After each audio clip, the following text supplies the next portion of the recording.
আসসালামু আলাইকুম ওয়া রাহমাতুল্লাহি ওয়া বারাকাতুহু। আমাদের সামনে থেকে একটি মাস বিদায় নিয়েছে এবং একটি নতুন বছর আমাদের কাছে চলে এসেছে, যাকে আমরা হ্যাপি নিউ ইয়ার বলে জানি।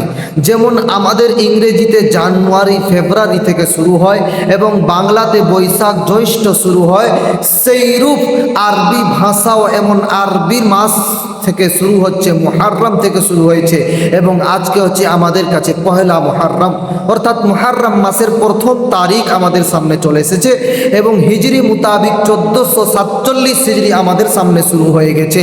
এবং এই মুহাররম এই শব্দের অর্থ কি আমাদের কাছে জেনে রাখা দরকার, যে মুহাররম হচ্ছে ইসমে মাফউল।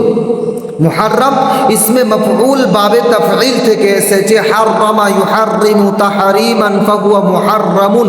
ये মুহাররম শব্দের অর্থ কি? মুহাররম শব্দের অর্থ হচ্ছে যে নিষিদ্ধ করা হয়েছে বা পবিত্র করা হয়েছে। হাররামা ইউহাররিমু অর্থাৎ সম্মানিত মাস, আজমত ওয়ালা মাস, মুনাকাবাত ওয়ালা মাস আমাদের সামনে চলে এসেছে ভাই।